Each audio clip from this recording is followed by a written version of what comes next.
Welcome back to Conway's Corner, the show that delivers the news like a raccoon delivers garbage. Loud, chaotic, and somehow exactly what you needed. Today, we've got a Major League Baseball manager who casually committed a breakfast war crime in front of reporters. The city of Chicago, weaponizing 82,000 rubber ducks and sending them into the river like a bath-time invasion fleet. And a group of tech billionaires building apocalypse bunkers so fancy the end of the world might actually improve their quality of life. So grab a drink, hide your ducks, and keep both hands on your pancakes. It's gonna get weird. Welcome to the corner where the jokes don't behave, where the laughs are edgy and the humor's depraved. If you're easily offended, well, you best hit save. Conway's Corner. Welcome to the show. Welcome to the show.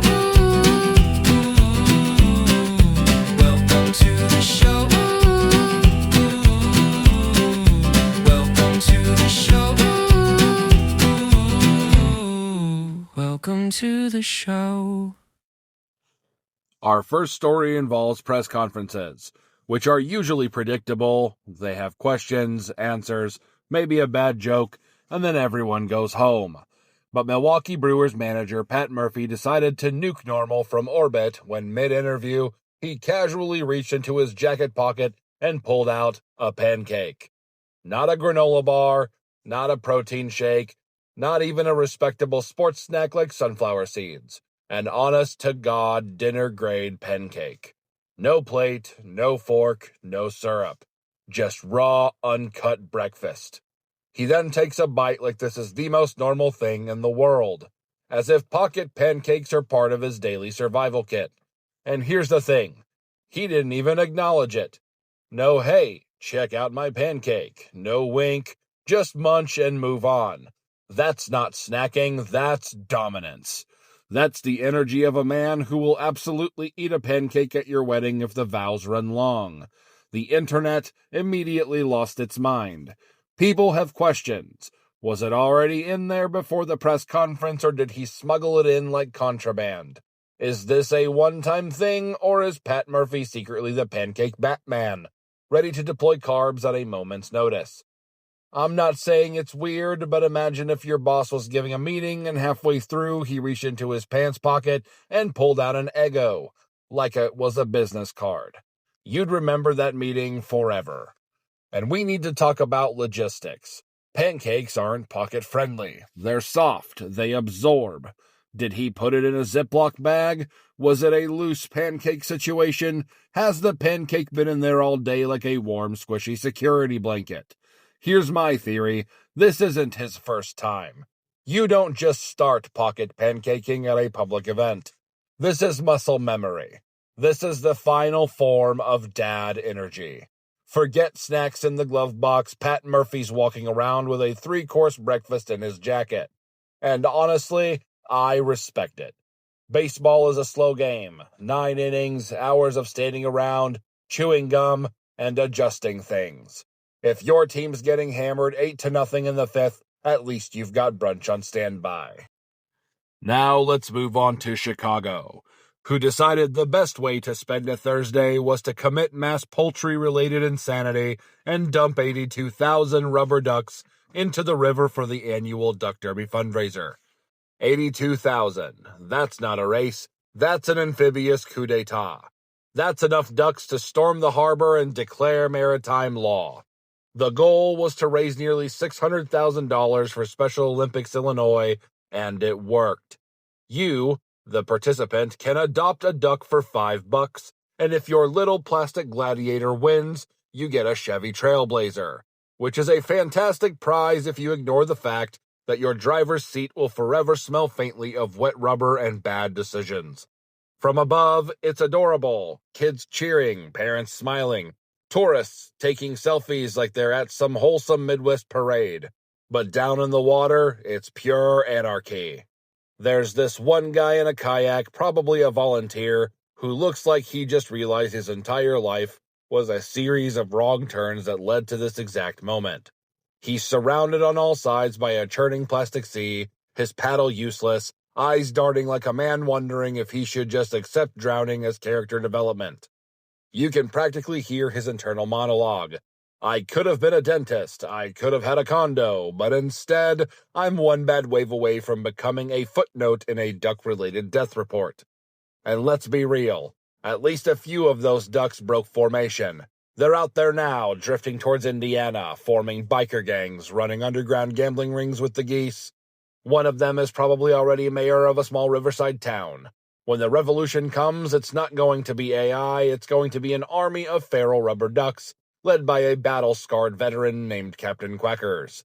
It's insane, it's beautiful, and it's the only sporting event where your champion might win the race and then vanish into the current, never to be seen again, becoming a folk hero whispered about in riverside bars for decades.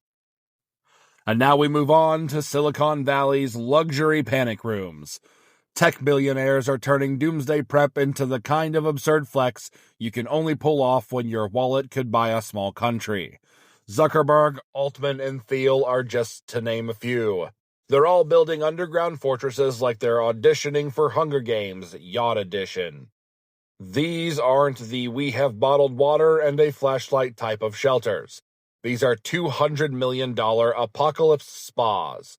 Hydroponic gardens, filtered air systems, escape tunnels, bulletproof doors, luxury gyms. Because nothing says humanity is crumbling like doing bicep curls next to your climate-controlled wine cellar. One bunker allegedly has a cinema room, because if nuclear winter hits, you obviously want to rewatch The Social Network to remember how you made it all possible. Another has a bowling alley, because apparently while the rest of us are fighting over canned ravioli, they'll be arguing over who forgot to reset the pins. The marketing pitch is gold. Be safe. Be secure. Be sovereign. Translation, be underground while the rest of you peasants figure out how to cook squirrels over a trash fire. And the locations, half of them are in New Zealand, which means their step one survival plan is hope planes still work after society collapses. So either they've got private jets that can outrun a mushroom cloud, or they just haven't thought this through past the Pinterest mood board stage. You know what's really wild? These guys are preppers, but they're still gonna need staff. Someone has to maintain the hydroponics, someone has to cook the wagyu steaks, which means their doomsday survival plan still includes DoorDash. I give it a month before one of these bunkers collapses. Not from a lack of resources, but because Chad forgot to refill the cold brew that's on tap. And now for the moment you've all been waiting for. Today's Blackout Corner Award goes to the one, the only, Pat Murphy's Pocket Pancake. Out of all the unhinged chaos we've covered today, nothing beats the audacity of slipping a warm, floppy breakfast disc into your clothing like it's a tactical snack. Patton didn't just eat a pancake, he flexed a pancake. He let that press conference know, I'm not here to play small ball, I'm here to bring carbs into the public discourse. This man has changed the game. Somewhere in some boardroom right now, there's an executive thinking, if this guy can eat a pancake mid-meeting, I can eat a pork chop during a merger. Pat Murphy didn't break the rules of baseball, he invented a new league entirely. A league where your batting average is measured in grams of butter, and instead of chewing gum in the dugout, you're flipping flapjacks behind home plate. And for that, Pat, we salute you. That's all for today's trip through the bazaar, the bold, and the breakfast-based. We covered contraband pancakes, river duck gangs, and billionaires who are one espresso away from installing a hot yoga studio in their fallout shelters. Please follow Conway's Corner for your daily reminder that reality is basically an improv show where nobody rehearsed and everyone's a little drunk. I'm Conway telling you keep your pancakes close, your ducks in formation, and if you see a kayak guy staring into the distance, buy him a drink. He's been through some things. This episode of Conway's Corner is brought to you by Pocket Pancake Pro, the world's first tactical breakfast storage system. Keep your flapjacks warm, fluffy, and ready for deployment in any high-pressure situation. Press conference, business meeting, awkward family gatherings, Pocket Pancake Pro has got your back. Each unit comes with a syrup-resistant lining, built-in butter holster, and optional bacon clip. Pocket Pancake Pro, because the most important meal of the day is the one you smuggle.